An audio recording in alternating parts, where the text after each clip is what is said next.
conversation with someone. It might be a nonprofit cohort that you're a part of, where you'll need to do a talk. It might be me taking you around, taking people around school that will ask you to share something. It might be Coulter asking you to do a little media post, that kind of thing. So just want to do everything we can to help everybody add this as a skill. And we can do more to practice. So Mark has intentionally set it up and leave some time for question and answers also. Yeah. So very excited to introduce. So Mark Schatzman, for those that don't know, is the senior pastor, teaching leader. What, I don't know what the title is. Didn't do my homework. Yeah, teaching pastor, congregational leader. Congregational leader, It's fellowship. just one of the team at Bentonville. He's been at Fellowship for a long, long time.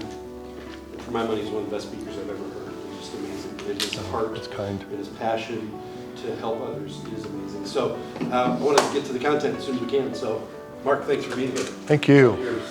Thanks, team. Who enjoys public speaking? I enjoy some of the process of it, and I'm still keep thinking, when is this going to get easy? Because it still hasn't, and it's been 30 plus years, and it's still have nerves,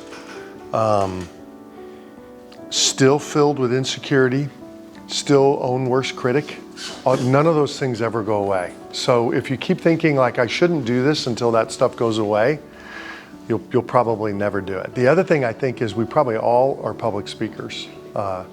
It's just now deciding how many people and in what context. Find some where you're just pushed out front and you're asked to be the voice for Samaritan. And you'll find sometimes where all of a sudden you find yourself on a moment's notice, oh my gosh, we're in dialogue here. And I started with a tour, and halfway through the tour, now 3 or 4 people are standing around me, and someone's now eavesdropping in, and I'm on. And or maybe the worst of worst, someone with a camera, which I cannot stand. So the media interviews and those things are the worst. And so when those things come up, if you're feeling the nerves, if you're feeling the insecurities, if you're feeling the self-doubt, it might show that you still have your good common sense intact and you're not totally overcome with a level of pride that makes you obnoxious to live with. Because the only people who are just love it and think they're amazing at it are probably so eaten up with pride that you probably don't hang out with them for lunch very much. And so the rest of us have to fight through the insecurities, and that's normal. So when Chris shot me an email on this, I thought, okay, what would I say? And make it into something that could be tangible and helpful, and hopefully some ways that we could dialogue back and forth. First thing I'd want to say is thanks to you, because you all are not just the hands and you're the voice of Samaritan, but you're also the hands and the feet. You're the energy behind this place. Some of you uniquely work with large teams of volunteers. Some of you are more client-facing, and you're very much face-to-face with the people that we get a chance to serve. I'll just tell you, as part of the larger community and body of Christ in Northwest Arkansas, I can't tell you how glad we are that you're here. I know hopefully people tell you that. I hope they do. The work you do here is really unique. We're kind of proud of Samaritan Community Center. I hope at times you're proud of the work you do, because we think you all make us a better church, meaning a better people of God in the community, and we need people to be on the front tip of the spear, and you all are that for us. So we're grateful for that. I will say I thought of it in 2 buckets, if it helps, just to know where we're going on a few comments. One is there's the content, the what do I say, and the other is the delivery, the how do I say it. And they're both important. You know, we've been told, in fact, I still believe that probably 97% of all statistics are made up on the spot, just like the one I just made up. And but I've been told and read things that anything from 2/3 to 80% of all communication is nonverbal. And we know that's true.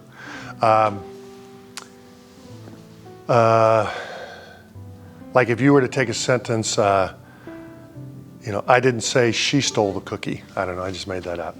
Any way you do that non-verbally will change it. I didn't say she stole the cookie. I didn't say she stole the cookie. I didn't say she stole the cookie. I mean, we all know those are all of a sudden different sentences. And so delivery does matter, and it will shape the way content is perceived. But I think it's helpful to start anytime we talk about public communication, almost separating content and delivery. And I would strongly encourage you, to start with content first. Most of us are most nervous about what? Delivery. And usually it sounds like this: I just don't want to sound like an idiot. And so I just don't want to die or make a fool of myself. And the delivery is what trips us up. But if we can start with the content, I promise you it gives us more confidence. Having a clear idea of what we want to communicate really does help us move forward with a little more confidence on delivery. So here's some bullet points I noted on content. First bullet point, and we'll just jump in. The shorter the time you have, the more you have to prep or memorize your talking points. So if someone gave me an hour to teach a message, I would have a certain kind of prep. If someone gave me 5 minutes, it would be harder, and I would have to prep more. I know that's counterintuitive, but it's just really true. It makes you hone in very laser tight. And at that point, I think when it's short, and my hunch is a lot of your public communication, you are forced into almost an elevator speech. You know, the time it takes to get, well, in our church, it's 2 stories. The elevator, fortunately, is really slow. So you can actually have a nice long ride up the 1 floor. But most elevators, you have a minute to deliver something. In that case, what I would encourage you to do is to actually memorize your talking points, and even think of them as an A, B, a C, a 1, 2, or 3, whatever helps you. And I'm making this up. Like in mine, this way, I would say, okay, my talking points, I'm going to first talk about content, and I'm going to second talk about delivery, and I'm going to first talk about how to prep the content, and then the second thing I'm going to do is some tips on delivery. And so I have a few talking points kind of memorized in my head. If you can have those in your head already tightened down, it will help you a ton. If you can remember, the second thing I put, know 2 to 3 key points you have to say. Particularly, my hunch is you probably have times where you're talking to donors who are stakeholders financially. You have some people who are stakeholders with their time. They're volunteers. We know that this place lives on both. Having a couple of key points that you know you have to say, and then secondly, stating them in a way that's memorable. I don't know what that would be for you. I don't know if you, as we're talking to a group of donors and taking them on a tour, or maybe a foundation, and you got called on real quickly, hey, tell us what you do. Here's somebody from the Hunt Foundation. They're curious, and they want to see this new center because they're looking at possibly investing in the Springdale Center. If that's the case, I think you got to know already some pre-memorized key talking points. And I'll make this up. You have better ones, but something like, we're totally client-focused here. Everything we do is for the man, the woman, the child who walks through that door that we get a chance to serve.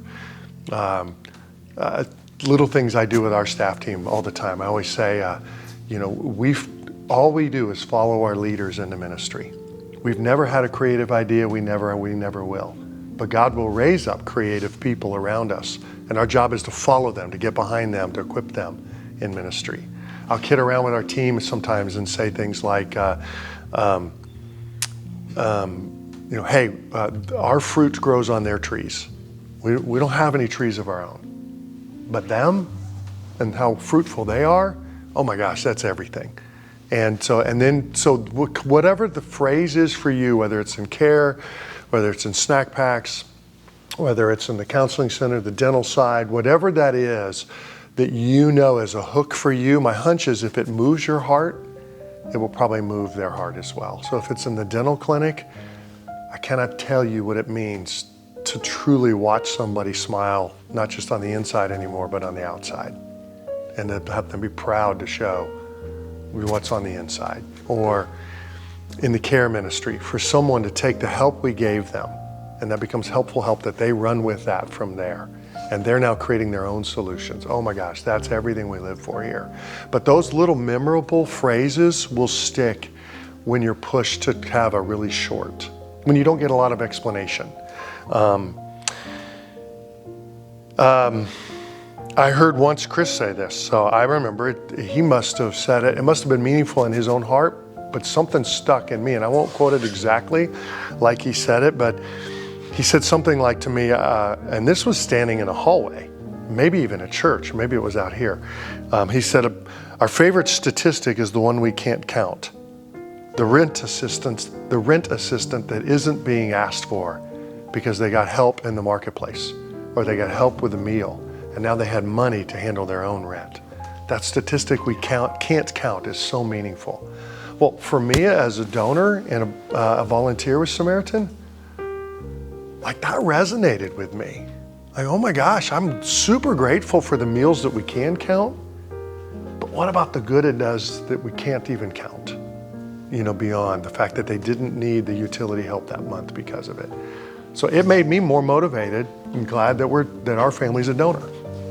And so those kind of things, just don't minimize those little 2 or 3 points that you can state in a memorable way. It'll stick probably in them. Next thing is stories communicate best. So here's my personal practice, and you may have a better practice. So practices work when they work for you, not for me. I tend to lead with a story and then follow with a point. So if someone says, tell me what you do here in care ministry, and I'm making all this up on the fly, I might say, well, can I tell you about Elizabeth and her son, Sergio, and they came in 2 weeks ago, and we were able to connect them here and here, and you just tell them the quick story. And that story sets up the point you want to make.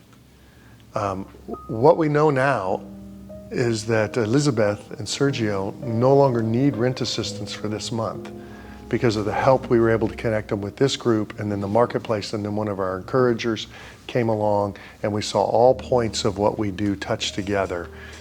And then all of a sudden you can make your point after you've led with the story. So I tend to lead with the story because it doesn't need explanation. Just let me tell you about, and you're in.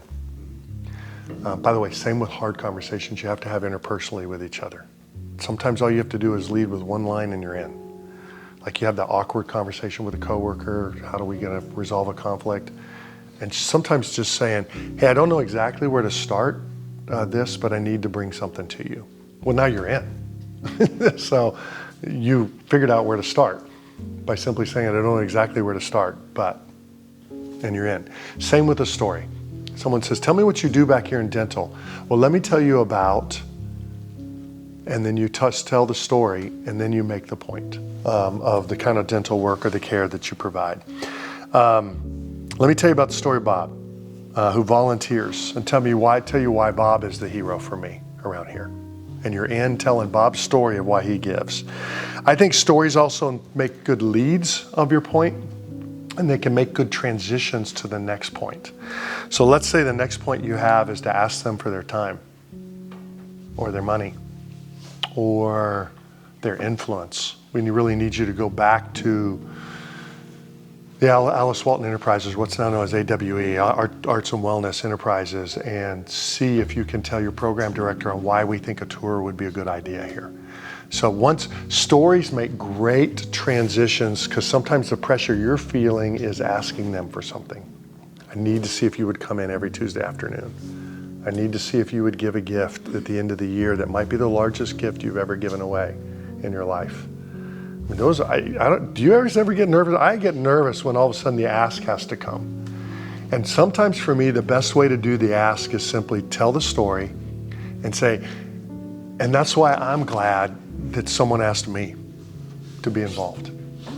And so you're now one of the volunteers. You're one of the givers. You're one of the committed. And why I want to ask you if you would do the same. And so stories can make a great transition into that. If you're asking them to serve or give, I want you to know you are not begging. You are not asking for a handout. You are inviting people into a bigger life.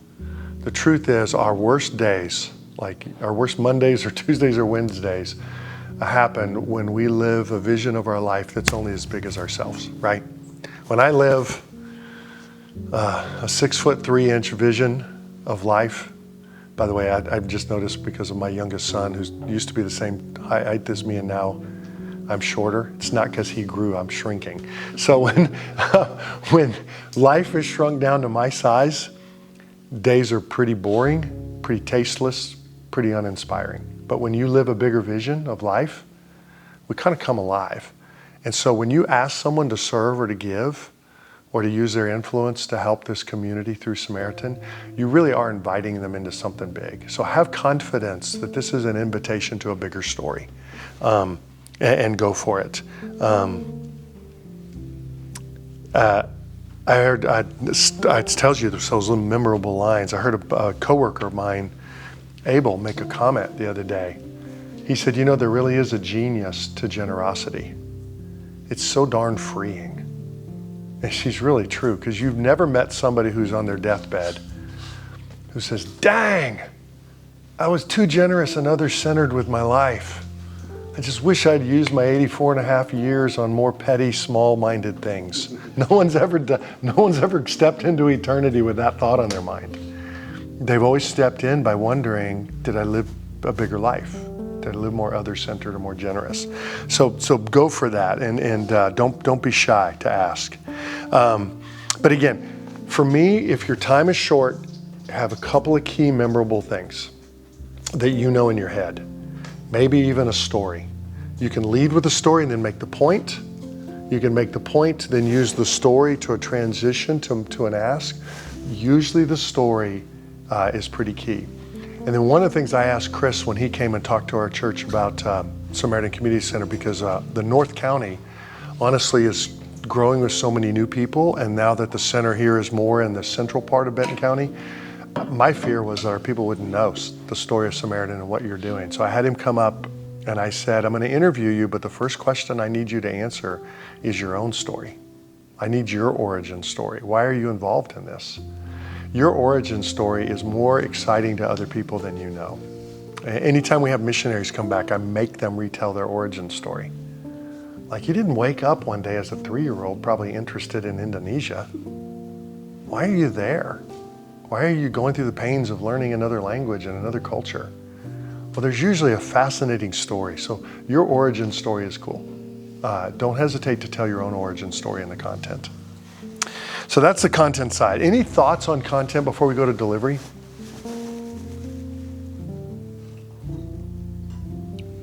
One thing I would add, and I love this so far, is for those of you that, if it's intimidating to think of that story, keep your eye on that weekly report, because there are always great stories there that can be shared too. And store them up, kind of, as you hear them, keep them top of mind so you're ready with them. And you might have a couple of HIPAA requirement issues on some stories, probably in the dental and probably in the counseling side. I think there's still ways to talk about those anonymously. We had a sweet client, and the only thing you need to maybe give away is gender she or he.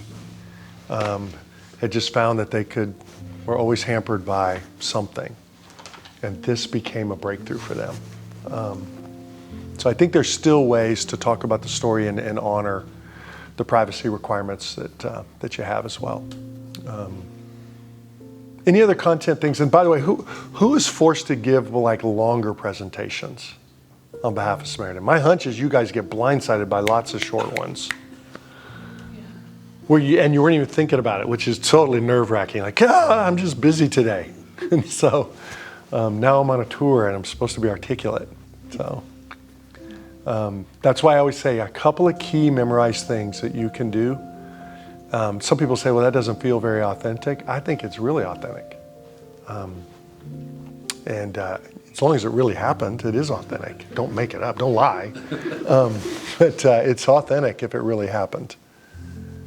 If you're having to do a longer, teaching a class or something like that, what would you recommend for notes, having notes with you, rehearsing, that kind of stuff? Great stuff on that. In fact, can I switch to some delivery tips? In the delivery bucket, first thing is you will feel nervous. So the only question now is, what will you do with nervous energy? And your nerves are usually there in your first 60 seconds. So they start to dissipate the more My thing is, take your nervous energy and transfer it to something positive rather than negative. Some of you tend to do your nerves by going inside. You get quiet. That's just your normal personality is to go reflective with that. In public speaking, can I encourage you to make yourself go external with that energy? Nerves are just energy. It's internalized energy. So if you can redirect it to external energy, people will think it's enthusiasm. And you're going to be like, oh no, I wasn't enthusiastic at all. I was scared to death. But if you externalize that internal nervous energy, it comes across as people will say, wow, they're pretty passionate about their work, or they're pretty enthusiastic, or they just bring a lot of energy, to what they do. Well, you're just dying. And I am always nervous, and I never want to not be nervous. It pushes me to having positive external energy. But I do have to make a mental choice to go outward with it rather than inward. Second thing that can help them with nerves is memorize your intro, at least your first couple of statements. When you have a nervousness, sometimes it can show up as your mind blanks out. And that's like terrifying. Like, I just forgot the first thing I was going to say. In fact, I just forgot Brad's name, and I just called him Bill. And things that in any other sane moment, you'll blank. This is going to date me, and because we still have one child at home who's a senior, I love Wheel of Fortune. I'm not embarrassed to ask. When my parents were passing away in a nursing home, I used to try to go down and beat Gladys in the waiting room at Wheel of Fortune every night. And so, but I've always seen sometimes, like, how can someone not see that? It's like all spelled out with just one letter, and they'll come up with some bizarre answer. And the answer is nerves. It just takes a sane brain and turns it off. So if you can memorize your intro, you're back on track and at least in. Your nerves are also highest before speaking. They'll lessen during it. So how do you handle nerves on the front end beforehand? I say number one, practice out loud. Out loud. Yeah, but that feels foolish. Well, better to be a fool not in front of your audience than a fool in front of them. So like, if you're going to feel foolish, go in your living room first. Do you know what they call people who practice internally and not out loud? Fools. Yeah, worriers. You're not practicing anything. You're just sitting around worrying about the presentation. Oh my gosh, KUF is going to come and do the community spotlight, and somehow Chris says he can't be there, and I got tagged for this.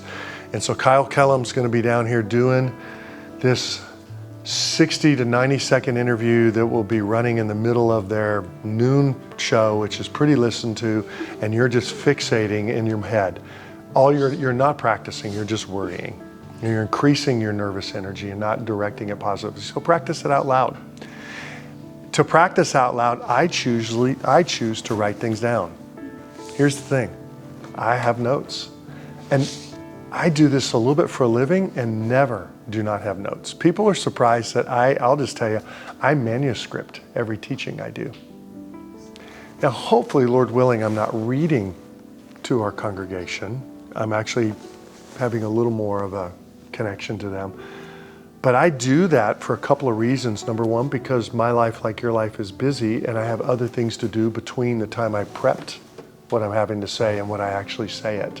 I might have a meeting, I might have something come up, I might have an emergency.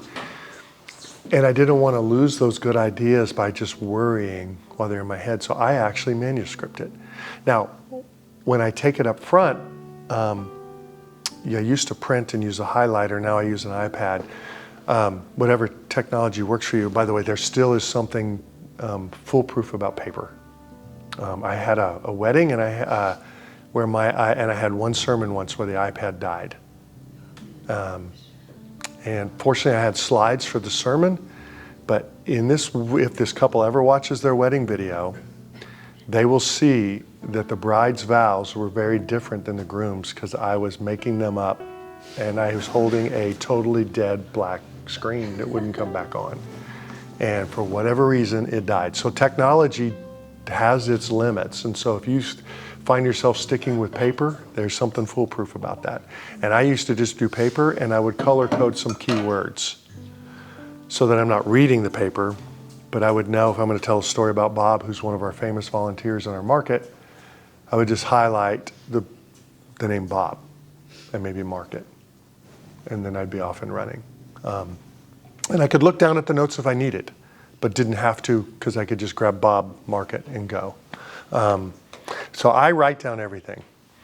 Again, practice out loud. On delivery, shorter is always better than longer. You'll have times you know exactly how much time you have. If you're teaching a class, you might know that if it's a 50-minute class, you might prepare 35 minutes of content so that you can do 15 minutes of Q&A or exchange or other things. If you're not used to speaking publicly, the only one caution I would have for you is watch your rate of speaking, which is your pace. So typically they talk about in the nonverbals, there's rate, there's volume, and there's pitch. And all three matter. They matter all the time in human conversation. We don't ever think about it in normal interaction. Rate, we know if somebody picks up the pace, there's usually energy coming with that and you're kind of dialed in. But if it went like that too much for 15 minutes, you might find yourself tuning out. And so sometimes you slow it down. Same with volume. Don't have to shout at people, but if it's a more emotional point, it's common to drop our volume. And same with pitch as well. But just rate is the one that I find in the beginning. You think you're up there forever and you sat down and only 2 minutes went by and they gave you 5. And you're like, what? When I was in my living room and practiced, it was 5. Well, that was because you were relaxed and you were at a more comfortable conversational rate. And then you got up there and you were in go mode, like don't stop. If I stop, I'm gonna forget what I'm saying, and I don't wanna forget what I'm saying because I'll be an idiot, and Samaritan didn't put me up here to be an idiot. And you just got this internal drive pushing you. And just go slower than you think in the beginning. That would be probably a normal thing for all of us. The other thing I would say is repetition brings confidence. So say it enough that it becomes your natural voice, your natural tone, your natural voice, your natural rate. I do like being nervous to a degree. I never want to lose that. It makes me dependent on the Lord, and I think it keeps me humble and hungry. I've never been satisfied with any teaching I've ever done. Candid conversation in my household on Thursday evening about 6 o'clock if I get home. Felicia's already home first. If I got home first, whatever, our first conversation, you're doing that banter, how's your day? And if it comes up, I say to her every Thursday, well, all I know is I wrote the world's worst sermon. And she says in reply, it's a Thursday. Because I'm never satisfied with something that I felt deeply about in here and the way it shows up on paper. Who's a perfect communicator? Only Jesus was, which is why his sermons were so memorable and tight and pithy and life-changing. The rest of us struggle. And so let's just embrace the struggle and do the work of struggling through it. Any other thoughts there? So in a class on prep, I would definitely, and if you know you want some participation, I might even write out a couple of questions that you're hoping your students would be asking.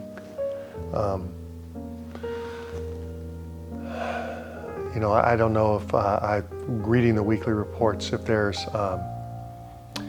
anger management or other life skill classes that are done. My hunch would be in here. This be dubbed as the classroom as well. So it's not just for the teaching, the kitchen side of things. You probably know you have a few key questions you're hoping they chew on. I might include those in my notes because you might have someone who's afraid to speak first, and so you'll need to voice the natural question for them to get them going. So you might have to say, anybody had this question? And if 2 or 3 of them raise your hands, go, good, then let's go with that. And then hope that'll free up some other questions. By the way, there's a way to do that in teaching that you know. If you've ever chewed on something that's hard about anger management or about even a side comment you might be having on where's God when life hurts and is unjust and unfair, if you've had that question, they have had as well, so it's okay to preempt that and actually build that into your content. So,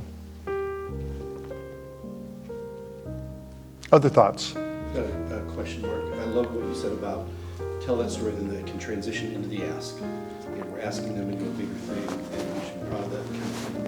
How do we keep from feeling responsible for the results either way? Yeah, that's a great question. You know, the oddest thing about, I just think the nature of people and the way God works, both and the mystery of both of those, the people that you think you're just so sure they're going to be a stakeholder in this thing might surprise you and not be. And the person you would just be so sure that they're just not interested may call you back a week later and you go, what? You invested in that, and not only that, talk to your family, and your family had decided to, I don't know, I'll make it up, sell some piece of property, and they want to give that to Samaritan. What? Samaritan Church in Springdale did a presentation. We've been trying to we've been trying to share our story in particularly Bella Vista. Springdale feels a world apart. If you're retired and living in Bella Vista, you don't know the story. And it's not that they don't care. They just don't know Samaritan exists. So we had Matt Newman come up and share with our legacy group last month. And it was great. His energy is, he's Matt. And so had no idea that one of the quietest women who was brand new to the group, who super quiet, seemed unengaged, a week and a half later, reached out to him and said, you don't know that I lost my husband last year, and that life insurance totally asked us to join generosity with our time, with our finances. Probably our relational network is another one that maybe is untapped. I need that. I don't want to die a less generous person. So I need people like you to invite me on the journey. Most of us aren't going to get up in the morning and start a nonprofit in our garage. So we need you to do good work and invite us to join you. I know that was the genesis of the Samaritan story, but let's be honest, that's really rare and special. The rest of us are not that creative. I'm not. So I just join on what God's already doing with some other place.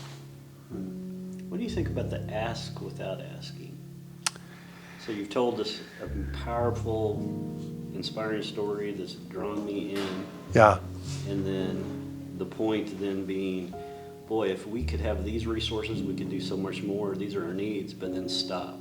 Never do an ask. Yeah, I think it could be fine. I really do think it could be fine. I think some people may need a little more, and I think you have to gauge. It's the way I always go, what would serve that individual rather than serve just me? And that if I know that it would serve them, because I'm the guy who would usually be more chicken and not want to do the direct ask. Like I'm around some people who are really bold. Well, actually, I only think of two people that are that bold. And they do an ask. Like, I just want to ask you to join in this. And I have one friend that says, and make a gift that would be so large it might scare you. Because there's nothing like living with that kind of thrill in life. And he won't tell them an amount, but he might say that. I have another friend that's a little less that way. I tend to say, I'm glad someone asked me, and I want to invite you to consider the same and leave it at that. So I do something a little softer. And then I just pray that the Lord will just keep bringing that to mind. If that person's supposed to join. He may use them in another organization, which is great too. We just need more people to jump on the generosity train. Mm-hmm.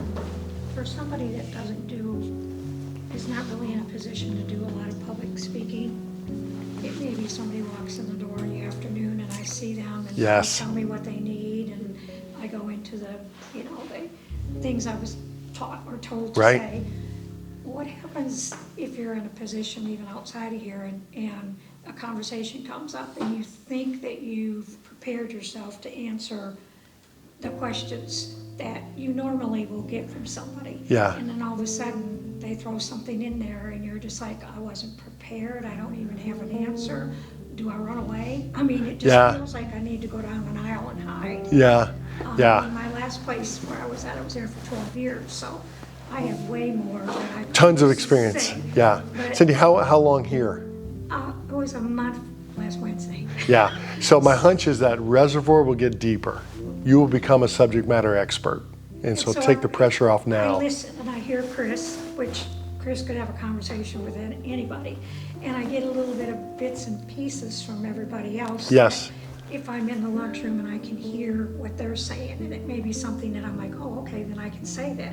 But I usually have to ask, like, Holly, can I say that? And she'll say, no, that's not really how we would, or, you know. Right. So I'm just scared. I just want to sit in there and not really have to approach anybody because Yeah. I'm afraid I'm going to say something wrong. Yeah.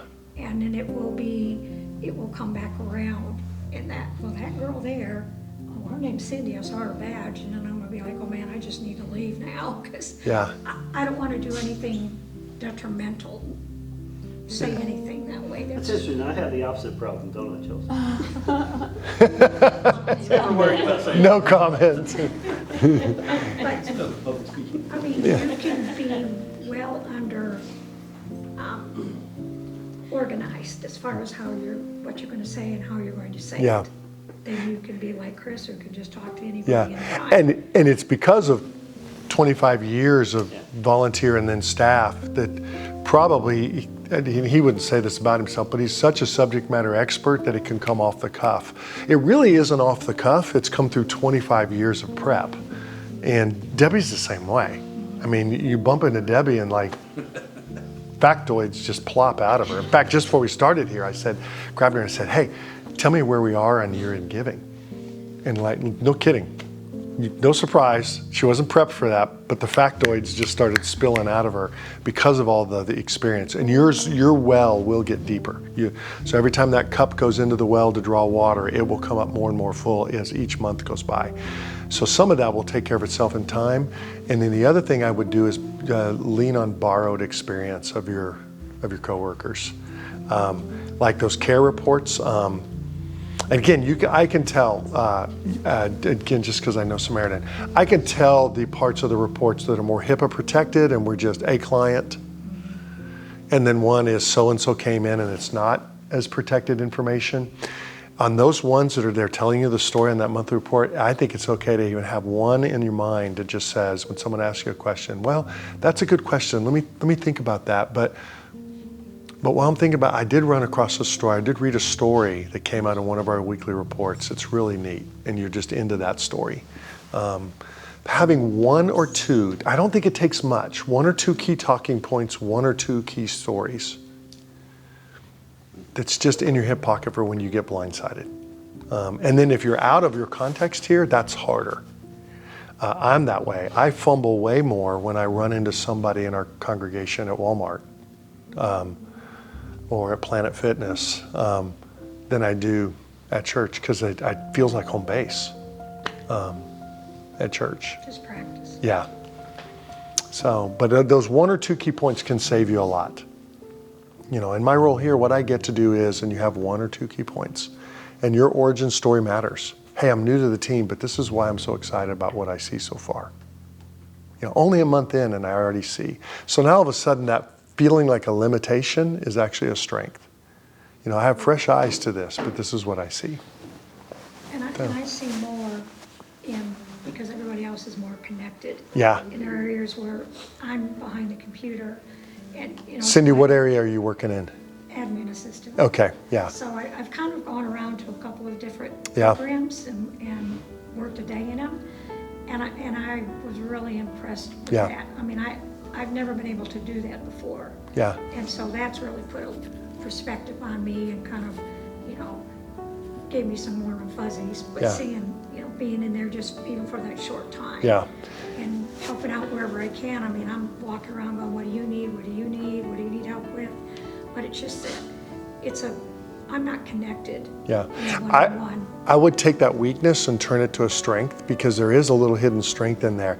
The other part is you're not seeing maybe the front line of maybe care or cafe, or maybe out at a school to find out what a school social worker or counselor says about the snack packs.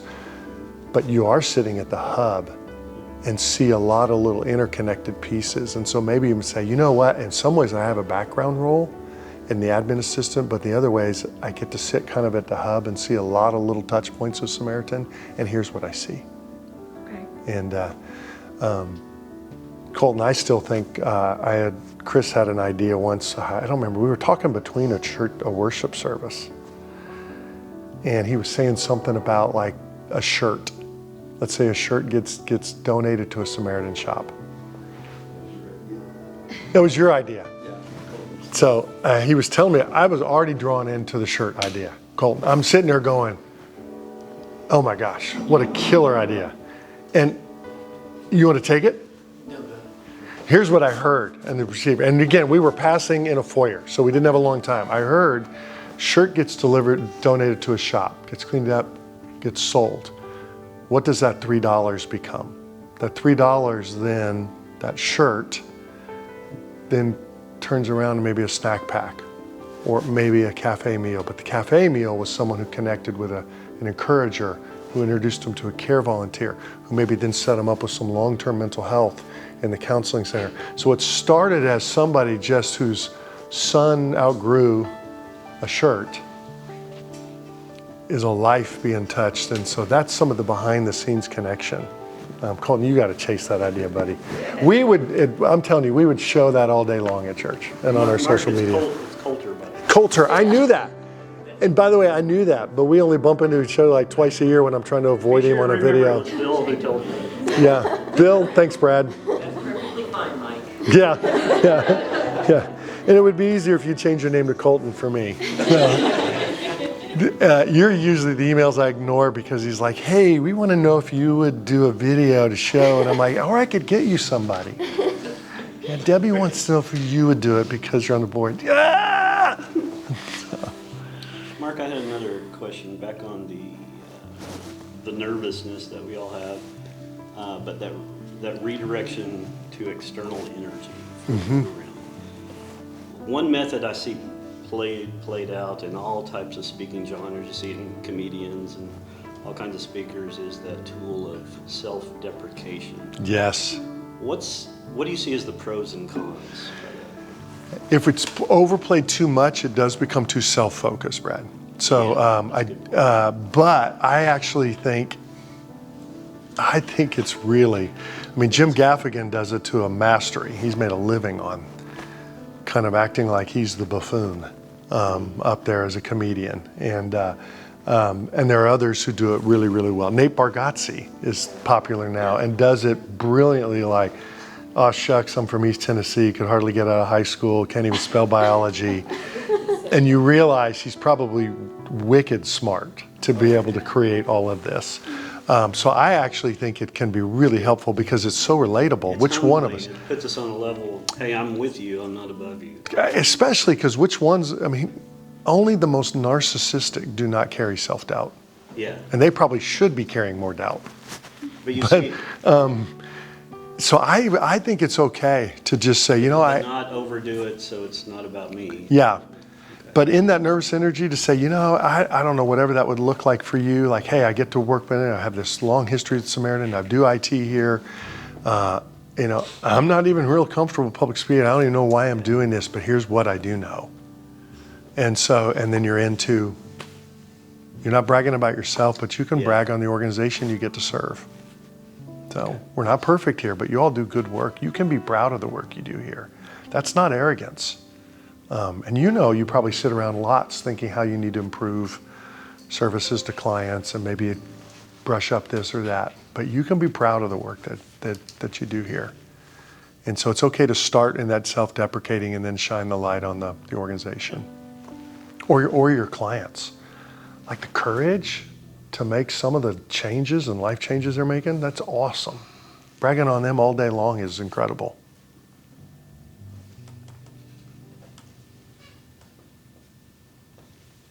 I was just gonna ask, so on the farm we get like a range of different sizes of groups. The small ones are normally like super comfortable for me. Yeah. And I can really do well with intimate groups. But the large groups are really always pretty intense for me. And I don't know if it's the way that I deliver sometimes with these groups or if it's like got something to do with age. But I don't know if you can relate to like being young and having to speak to a group of like people that are much older than you and feeling like, oh, I feel like a child right now. Like, you don't know how to properly engage people that are older than you, because I just know how to engage with like Gen Z. So all these like speaking points that I'm making aren't necessarily landing or engaging them. What do you recommend for like not taking that on and personalizing that basically? Yeah, that's good, especially probably if maybe even those, I hate to use labels all the time for generations, but it does help you pick, but maybe those in the boomer category as well, which by the way are usually having now more discretionary time to serve, so they might be out there more, they might even have more discretionary income. Yes. So they're looking to give themselves away to groups like, I would say number one, this is what I'll say, you don't have to believe me, but I'm begging you to, because I am the last year of the boomers. It's hard for me to believe that. I still feel 33 inside, I'm just not.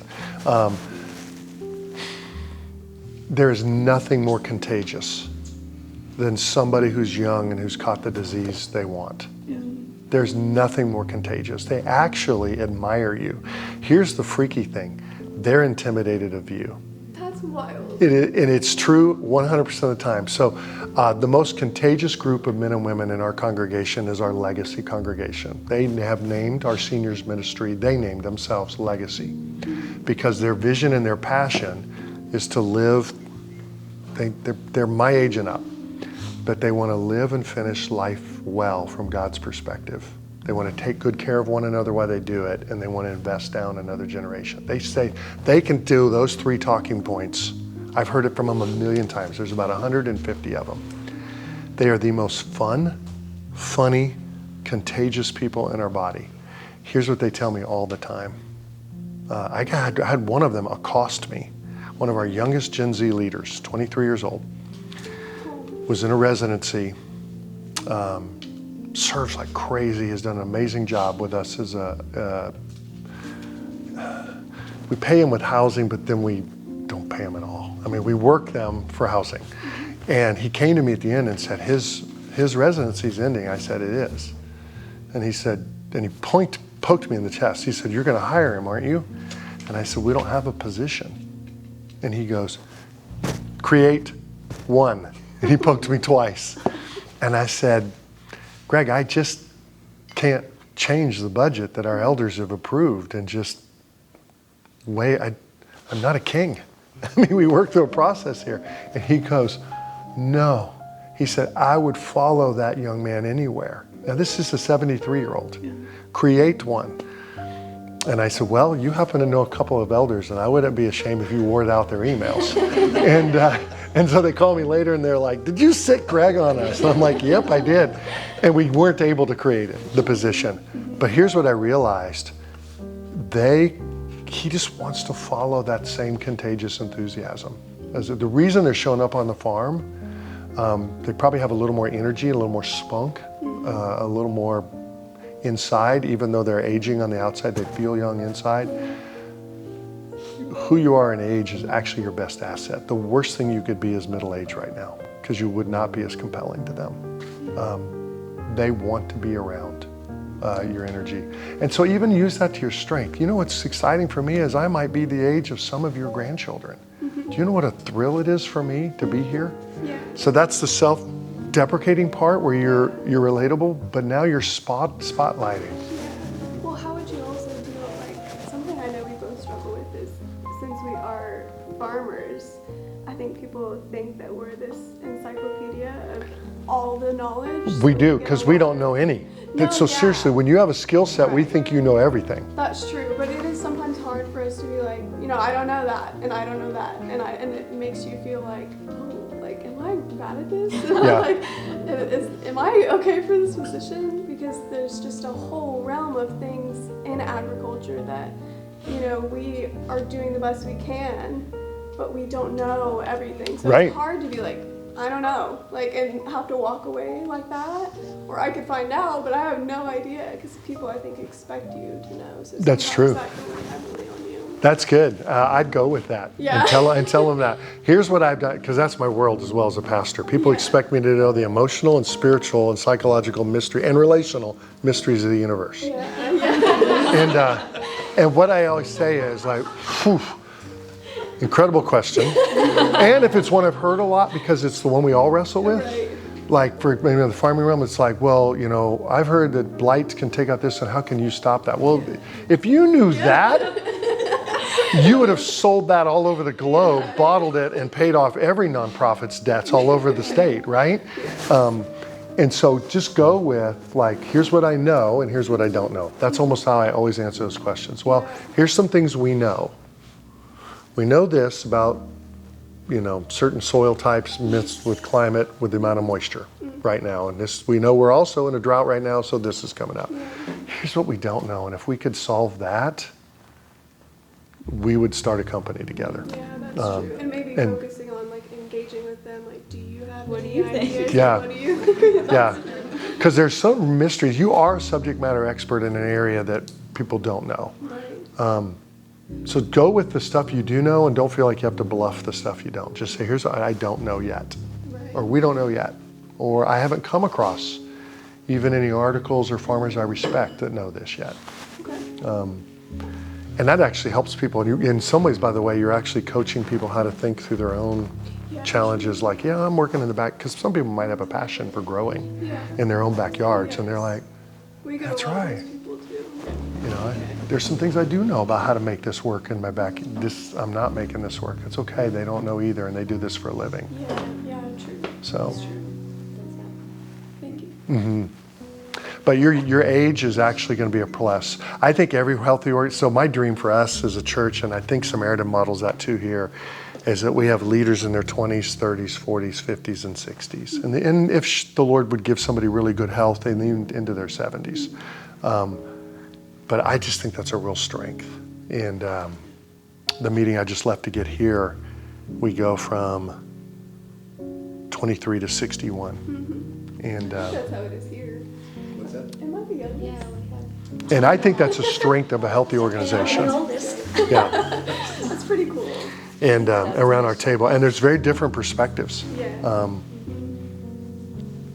And I found our congregation, and my hunch is your volunteers, actually find that pretty compelling.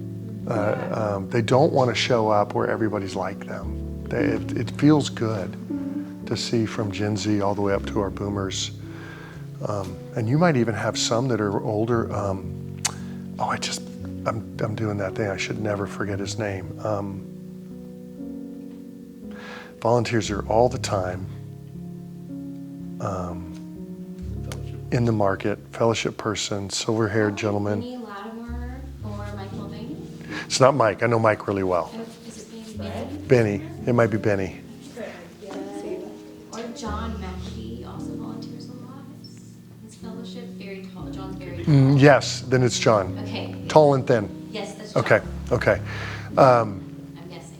I mean, they want to be around the multi-gen. It's contagious. So it's a strength of your all's organization. Play to the strength. Yeah. I see that as one of the, and I've seen it 30 years in kind of a corporate career in the business, and then flipping over to nonprofit, and it's almost like a reverse in thinking that I've seen. I've tried to challenge myself, and I try to encourage others on is whereas in my business life you spent so much time trying to convince your boss and your peers and your clients that, hey, I know what I'm talking about, and I've got it under control, and this is how I can serve you best because I'm the person for that. Whereas in the nonprofit world, I think we've got this continual balance, this challenge of we have to let the community, the donors, the people that can help us, we have to let them know that we don't have it under control. We need you. That's a great point. So I see that it's always a challenge with donors and giving donor tours, and I privately roll my eyes, Chris, at times, and oh yeah, somebody, big names, is walking through, we got to clean up the offices and stuff, and I'm like, oh God, the best thing that we can do is show the donors that we need them, that we don't, hey, wouldn't it be great if we had 25-person cleaning crew, or if we had more volunteers that came in and just, if they ever saw trash, pick it up, or or that my program doesn't have it all figured out, and I have all these needs. So, yeah, you want to show that we're being responsible with what we got, but not overdo that. Yeah, I need you. yeah, absolutely. And There's a good balance. I bring that up because I see that as one of your greatest assets. Being young, and let's just say it, being young female, so a lot of these older generation that come in and want to help with you is they know, they're like, oh, I would love to help you. I would just love to be asked. Yeah, that's true. Yeah, and in all volunteer things, and you know this, some help is more helpful than other help, Yeah. right? And you've had that. And so, and so you're always kind of jockeying like which key volunteer here, because they can really actually make a difference, and we could pair this person with them. I mean, I don't know how to get away from that we're the same way as a church, and it's okay. I still always say where that person starts might not be where they end up. Yeah. So they might not be our most helpful person now, but we can't see what they could become 5 or 10 years from now. Right. And so rather than me just, and I have it, I'm assuming I'll just go, oh, okay, this person wants to do this. This is not going to be helpful help. It's not going to be helpful help. But now I can maybe put them in a place where it won't be damaging help, right? Because I don't want to go backwards. I don't want to just discourage another team of volunteers. But I also know a few people I can usually match them with to help Sometimes mitigate. it's important for people to feel like they've been able to help, even if it's not helpful. Yeah. And I think too is because I tried to retire. I made it 8 months, and I just couldn't do it. People want to be elderly, boomers, whatever, want to be more involved. They still want to do something. Sitting at home is just not what it used to be. They don't have, even if they're on Social Security, and that isn't a lot of money to live off, which I had to learn the hard way, but they still want to be active in something, and volunteering gives them that sense of purpose. I've heard it from a number of the people in the cafe and wherever. They just, I can relate, which is, I think about it now, like there's no way I'm relating to somebody that's, because I don't consider myself old, but I mean, I'm older. Yeah. And so my idealism and my thoughts and whatever have shifted, where now that I'm in that group of retired people and this and that and the other, and so I used to consider those people old. They're old as dinosaurs, man, just move them out of the way. But they have so much to give. So much to give still, yeah. They have a lifetime of experience, and they're trying to still fit in with, I have grandchildren in their 20s, and they still are like, man, did you have color TV back in your day? I'm like, oh no, because we had dinosaurs. I mean, it's just and there's such a disconnect. And they're trying to hold on to that because they may not have a whole lot of family members that are living here or whatever. So whatever that we can do as a nonprofit to help them with that, because they're very helpful. In that cafe, I tried to jump in like they were. They're like, oh no, I got that. They know their position, they know their parts, and they're happy to do it. And it's purpose. And they've got knowledge to lend even in their 60s, 70s. Yeah. It doesn't make them senile that they don't know anything anymore and can't contribute. Yeah, absolutely. Absolutely. Hey, so thank you so much. You bet. Anything on that content or delivery? I thought our other audience that comes in our door are our neighbors, and how we speak to them, right? And so what's our story with them for somebody that's not ever been here before? Which I felt like was something maybe you were getting to when you have to go out front and maybe after hours and you're not sure how to answer questions, and it just feels like there's some verbiage you could use that how great our lunches are, the great produce that comes in through the market. I don't know, I'm just thinking some examples of that story that we tell. One thing I've seen, that story is important for them to come back, right? It's always challenging. We've had this challenge for many years, is people don't know everything that we have available for them. So We have that flyer now too. That's the beauty of the huddles with the care team, the counseling team being there, because the volunteers are the ones having those conversations. The other thing too is a value you all do here that you think is normal. It is not normal. Anywhere outside of here is not normal. The way you treat people with such dignity and respect.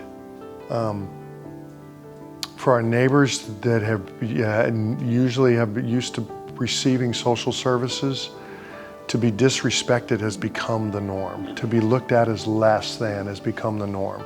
And the way, I don't know, there's just something here. The way when I tell people about Samaritan, I always say, what they do is far broader than anybody knows. It's far broader than the market, or usually people know the cafe or the snack packs. So, and I might rattle off a couple things. Dental care ministry, new counseling ministry, the farm. I'll rattle off a few other things just to give them a couple buckets. But I always say there's one thing in common on all of them. The level of dignity that they serve our neighbors with through all of them is something that makes me proud as a church that's behind them.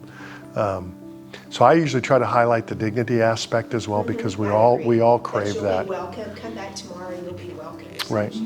Yeah. Just. You're human, I'm human, and we're going to treat each other with dignity here. Nobody is treated according to status, which is the way the rest of the world measures everything. So thank you for doing that. So I would say the programs, a couple key programs to know, but then also the dignity piece to me is an important aspect of you all. Mm-hmm. So this is where I would like to come back and recap the 2 or 3 highlights, but it was all so great. I mean, I love the kind of that demystifying of public speaking, but also helping us all feel comfortable with the nerve. She said this at the beginning, but for those of you that don't know, Mark is on our board too. So and he is a champion for the Samaritan Center at Fellowship Bentonville, which is so great. And I don't know if this was a lot of pastors take Mondays off too. I don't know. No, we don't let our staff take Monday off. I always say, if you feel that tired and cruddy, bring that to each other, not to your family members. So take Friday off when you feel better. If you feel cranky and tired, bring that to each other. We can handle it. And so we all work on Monday and do meetings. And we do all our planning on Monday. Well, this has been fantastic. Well, thank you guys. I want to close, if we can. I want to pray for you, but then I'm going to put you on the spot and ask you to pray for us. I would love that. Yeah. God, we love you, and thank you for loving us. God, I thank you for Mark. I thank you for the shepherd that he is, and for the way he cares for the flock that you put under his care. I thank you first for his passion for you and for your word, and for his passion to communicate that and to build others up. And I thank you that he would come and encourage us today in this way and equip us, Lord. We're working to do the work that you called us to do. We want to do it in your strength. We want to do it with the best skill we can do it with as well. But thank you for his example, for his love for you, his love for us, his love for our neighbors, his love for all that are made in your image. Thank you for him. Thank you, and please continue to look on him with favor. Lord, I'd pray that exact same thing, your favor, that you'd bring about your best in each man and woman that serves on the Samaritan staff. And I think of the volunteers and the donors that you've raised up that they lead. Lord, would you bless their leadership as they lead us? Would you put favor on everything that is done, whether it's the most public or the most behind the scenes, whether it's serving a neighbor or client directly or serving indirectly? Father, would you allow that service to just be blessed and multiplied? At year end, I want to ask you for rest during the days they're closed down, that they can enjoy the being unplugged. I pray, Father, particularly for Samaritan Community Center as an organization, both Rogers and Springdale. Would you raise up men and women in this community to just give an outpouring of financial blessing? You have blessed this region, and you blessed us to be a blessing to others. Would you cause giving to happen to Samaritan in abundance this year and meet every budgetary need they have, and then begin to fund some of the dreams that this staff has? We love you, grateful for what you're doing, and grateful that you use people to partner with you. In your name we pray. Amen. Amen. Thank you.